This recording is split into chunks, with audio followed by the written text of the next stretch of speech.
மாடுகளுக்கு உரிமம் கட்டாயம் என்று தீர்மானம் நிறைவேற்றப்பட்டிருக்கிறது. பற்றிய கூடுதல் விவரங்களை வழங்குவதற்காக செய்தியாளர் ஹரிகரன் இணைகிறார். விவரங்கள் ஹரிகரன்.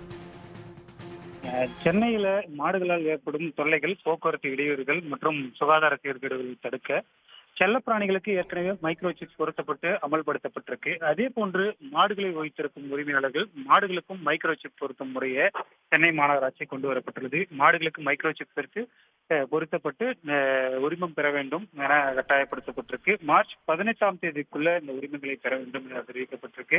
சென்னை மாநகராட்சியை பொறுத்த வரைக்கும் 2024ஆம் ஆண்டு எடுக்கப்பட்ட கணக்கெடுப்பின்படி 22,857 மாடுகள் உள்ளதாக சென்னை மாநகராட்சி தரப்பில் தெரிவிக்கப்பட்டிருக்கு. சாலைகள்ல, தெருக்கள்ல, பல்வேறு இடங்கள்ல மாடுகள் பொதுமக்களுக்கு இடையூறாகவும் சுகாதார சீர்கேடு உள்ளதையும் கட்டுப்படுத்துவதற்காக சென்னை மாநகராட்சி கொண்டு வரப்பட்டுள்ளது. ஏற்கனவே சென்னை மாநகராட்சியை பொறுத்த வரைக்கும் சென்னை மாநகராட்சி பகுதிகளில் இருக்கக்கூடிய 6 இடங்கள்ல மாட்டுத் தொழுவங்கள் வைத்து அந்த இடத்துல மாடுகளை பராமரித்துக் கொள்ளலாம் என தெரிவிக்கப்பட்டிருக்கக்கூடிய நிலையில தற்போது மைக்ரோசிப் பொருத்தப்பட்டு உரிமம் பெற வேண்டும் என்றும் சென்னை மாநகராட்சி இணையதளத்தில் பதிவு செய்து உரிமம் பெற்றுக்கொண்டு அருகாமையில் இருக்கக்கூடிய கால்நடை மருத்துவமனை பகுதிகளில் சென்று மாடுகளுக்கு மைக்ரோசிப் பொருத்த வேண்டும் என்றும் மார்ச் 18ஆம் தேதிக்குள் மாடுகளுக்கு உரிமம் பெறுவது கட்டாயமாக்கப்பட்டுள்ளது. செல்லப்பிராணிகளுக்கு மைக்ரோசிப் பொருத்தாதவர்களுக்கு 5,000 ரூபாய் வரை அபராதம் விதிக்கப்படக்கூடிய நிலையில மாடுகளுக்கு மைக்ரோசிப் பொருத்தப்படாவிட்டால் அபராதம் குறித்த விவரங்கள்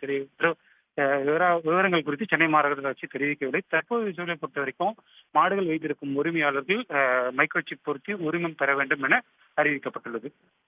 உடனுக்குடன் செய்திகளை தெரிந்து கொள்ள சன் நியூஸ் பெல் ஐகானை கிளிக் பண்ணுங்க.